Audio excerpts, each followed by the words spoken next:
I will not leave you. Where you go, I'm going to go. I'll be with you and with your people. I am devoted to you.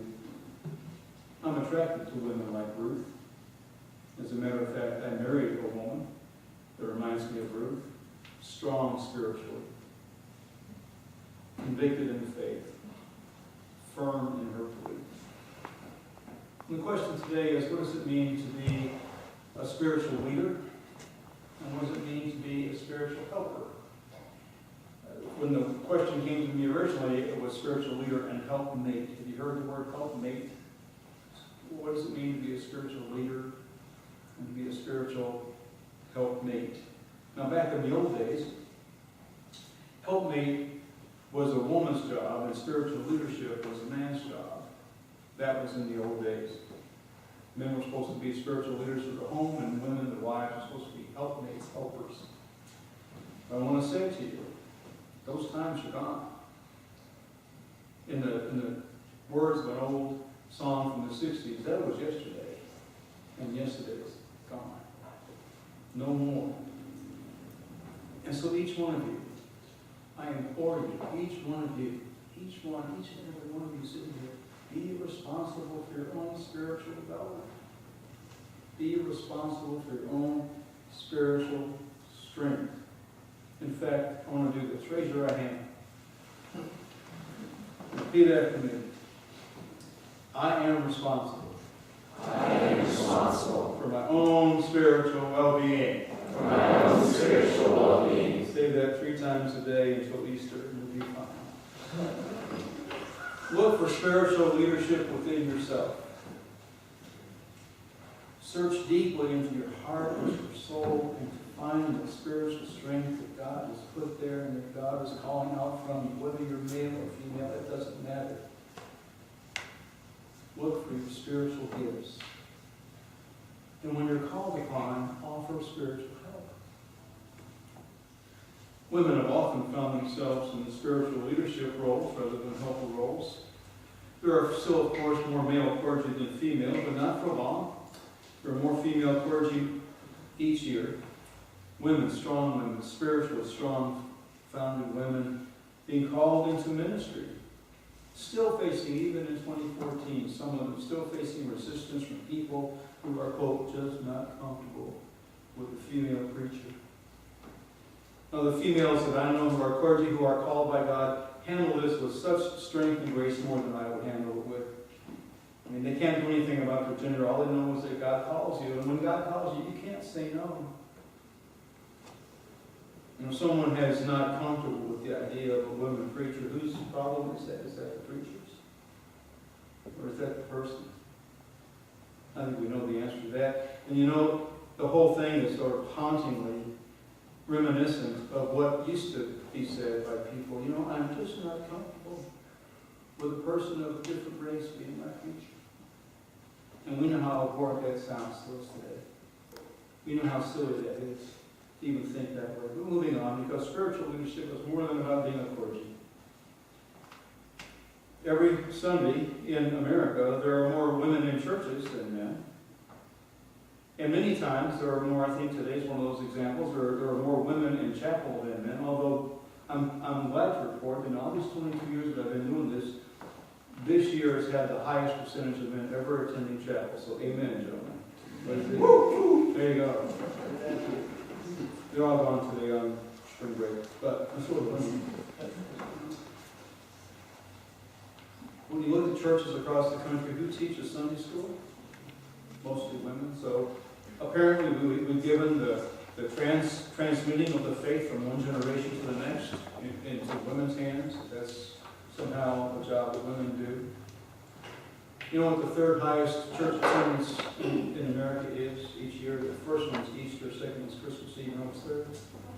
Mother's Day, right. Because so you have this conversation. Mom, Sunday's Mother's Day, what would you like to do? I can get up, all go to church, go out to dinner. 6 weeks later, Dad, happy Father's Day, what would you like to do? Go to the Bulls game. Stay home. Stay in my underwear and socks. Gentlemen, listen up. Do not leave your spiritual development to your mother, wife, or girlfriend. Do not leave your spiritual development to those people. Be spiritually strong, gentlemen. Find partners that are spiritually strong. Decide how you want to be and then be that way. Find someone who loves you the way you are, who wants you to be that way. Do not leave your spiritual development to somebody else. Barb's parents were older when they had children. They had two girls when they were 39 and 40. And so we were relatively young when Barb's parents died, in our late 30s and early 40s. And Barb had to go to Chicago and make life and death decisions about turning off machines and removing breathing apparatus from her parents. I was here in Baldwin for her mom's death. It was up in Olathe for her dad's, but I stayed here and took care of the kids. I couldn't be like a spiritual leader. She was the spiritual leader in that event. I was doing my job. And there she was. Now, luckily, there was a doctor in our family. I mean, there still is. There was a doctor in our family who was able to advise her medically about what was going on. But she had to make the decisions and did so with such spiritual strength and leadership that is beyond description. She didn't need to ask me what she should do. She was faithful to God, faithful to her parents' wishes, and was able to be a spiritual leader in those decisions. And that's why I love her. If you're in a relationship, love somebody because they're strong. A few years ago, I visited my dad about a week before he died. And I talked to the doctor. The doctor took my mom and me into a room and explained the situation to us. And my mom looked him square in the eye and said, "I want you to remove the feeding tube from my husband." Now, my mom, when she was at her tallest, was 5'2". Now, she's strong. She's 90 years old. Going to be 90 soon, so she's less than 5 feet tall. Real petite. And she grew up in a farm, in a Baptist family in southern Alabama. And she was taught the helpmate role all her life and played that role perfectly. She was submissive. She was pretty much an old school first lady preacher's wife kind of person. Go to church and help dad all over the place. So you can imagine that I was more than a little surprised when I heard this little 5'2" woman, my tiny woman mother, being that spiritually decisive and strong and saying, "I want you to remove the feeding tube from my husband." I'd never seen that strength before, and only found out later, see, that they had talked about that. As husband and wife, they had talked about what to do in that event. Because see, my dad was a hospital chaplain for 35 years, and he had seen too many people leave feeding tubes in way too long. And he had told my mom, "I do not want to have a feeding tube. I do not want to have a feeding tube."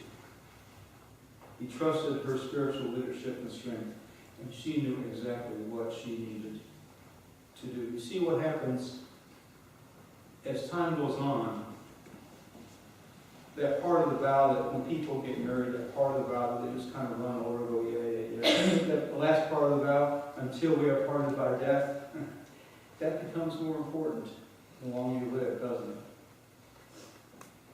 See, if you're lucky, if you're really fortunate, you and your spouse or your partner get to discuss end-of-life issues. If you're lucky, you get to do that. And that's one reason why the same-sex marriage issue is so important to me.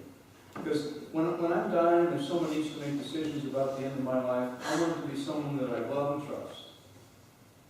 And I think everybody deserves that benefit, and same-sex couples in Kansas do not currently have that ability or that right to make end-of-life decisions for their partners. And I think that's wrong. Now, with regard to my own spiritual leadership, I mentioned earlier in the semester that I had officiated at the 2 weddings, for my kids' 2 weddings. And on those days, I was sort of the spiritual go-to guy. Although I got to tell you that as I was preparing for those weddings, that Barb sat down and told me what she wanted me to say during the homily. She had some ideas about what I need to say during the sermons. I was talking with Paul this week. I was asking him about the same thing. Several years ago, as you know, Christian, his daughter married well, and I officiated at that ceremony, and I was sort of the go-to spiritual leader of the event. But I was asking Paul, so who in your family was the spiritual leader that day? And he said what made a lot of sense to me, and it was the way that he lives his life, is that spiritual leadership was always shared. A little bit here, a little bit there, depends, come and go, give and take. Not only on days that are important, like wedding days, but just day-to-day life when you're living together. Who's the spiritual leader? Everybody. Who's the spiritual helper? Everybody. There were two funeral services for my dad.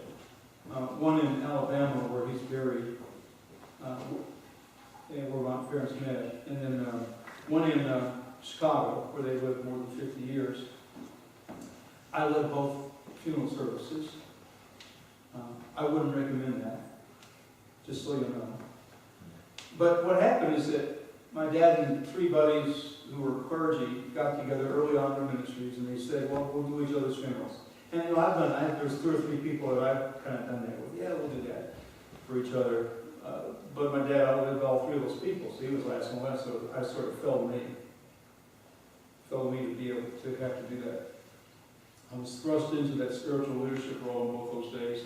And on those days, Barb was such a help, such a support. She was the spiritual helper that day, on those days. Supportive of what I was doing, supportive of what I was saying. See how it works? It's interchangeable, kind of moves and ebbs and flows. And some days it's me, and some days it's her, and some days it's you, and some days it's someone that's not you, and some days it's your partner, and some days it's your boyfriend, girlfriend. Some days it's your parents, and some days it's you. It sort of moves. It has flow. It's not something you look at in concrete. I'm so grateful that I have someone that I live with who is a spiritual leader and a spiritual helper. And I pray for you that you know people who bring out the best spiritually in you. I pray for you that you develop your own spiritual strength in a way that is decisive when you need to be decisive, and that you're able to find people that can support you when you need support. And I pray that you know people that you can help and be spiritual helpers for. That's what I hope and pray for each one of you. Point is, you find out how you want to be and then live that way. Well, next up in 2 weeks is the issue of living together before marriage.